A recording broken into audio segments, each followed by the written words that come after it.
Allergy, दमा, urticaria, hives, skin allergy, sinusitis, आँखों की एलर्जी, कान के problems, throat infection, tonsil, adenoids से लेके फूड एलर्जी, इन सब में अगर हम देखेंगे तो मेडिसिन्स तो पेशेंट्स यहाँ वहाँ कहीं तो लेते रहते हैं, लेकिन जो एलर्जेंस है, धूल के कीटाणु से लेके पोलन्स, फिर फंगस या मोल्ड्स होते हैं, कुत्ते बिल्ली के बाल, उनके सलाइवा, फिर इंसेक्ट्स जो होते हैं और फूड्स, इनका प्रॉपर स्टैंडर्डाइज एलर्जी टेस्ट होना तो ज़रूरी है ही। उसके बाद जो है सपोर्टिव ट्रीटमेंट बोल के,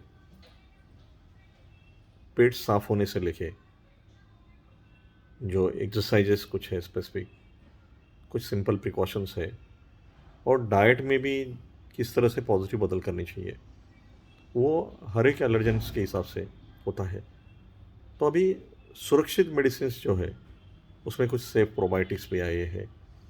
सेफ एंटी इन्फ्लेमेटरी या एंटी एलर्जिक्स, एंटी स्टैमिन्स होते हैं, सेफ बायोलॉजिक्स जो टारगेट थेरेपीज होती है, और लॉन्ग टर्म के लिए टी सेंसिटाइजेशन, एलर्जी वैक्सीन या इम्यूनोथेरेपी। तो जो पेशेंट को जो ज़रूरी है वो देना सही तरीके से, वो बहुत ज़रूरी है। टेम्पररी रिलीफ से लॉन्ग टर्म बेनिफिट नहीं होता है, इसलिए इवन अगर बच्चों का बाल दमा है या कुछ बच्चों के पेट बार बार बिगड़ते रहता है, कोलिक्स कहते हैं, या वोमिटिंग्स होती रहती है,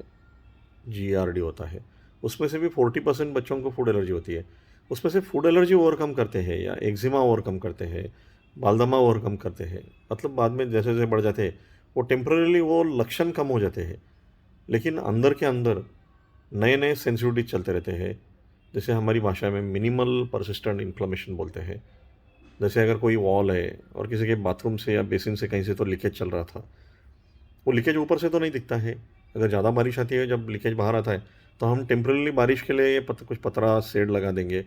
टेम्पररीली जहाँ पे लीकेज हुआ है उसे कुछ एंटी फंगल पेंट या टाइल्स लगा देंगे। लेकिन ऊपर के बाथरूम से या किसी के बेसिन से जो लीकेज चल रहा है वो चलते रहेगा, तो वो अपने ही घर में किसी और पार्ट में चला जाएगा। उसी तरह से एलर्जी में जो है वो एक पार्ट से दूसरे पार्ट में चली जाती है, बाद में बीच में सिर्फ विंडो पीरियड होता है जिसमें कि ऊपर से लक्षण नहीं रहते हैं, और फिर आगे एकदम सीवियर पैमाने में, ज़्यादा प्रमाण में एलर्जी आ जाती है। फिर वो नाक की हड्डी की प्रॉब्लम, साइनस, दमा, COPD, काड़ा दमा, chronic respiratory diseases, obstructive sleep apnoea जो कराटे लेना, उसकी वजह से जो कॉम्प्लिकेशंस, पैरालिसिस से लेकर ब्लड प्रेशर, हार्ट अटैक, ये सब एक दूसरे से निगड़ित है। तो इंटीग्रेटेड अप्रोच या होलिस्टिक अप्रोच भी होना ज़रूरी है, जिससे पेशेंट को लॉन्ग टर्म बेनिफिट के लिए ये proper accurate allergy test, simple precautions, कुछ सिंपल पॉजिटिव लाइफस्टाइल में बदल करना है, कुछ डाइट में, और स्पेसिफिक ट्रीटमेंट्स भी देना बहुत ज़रूरी है।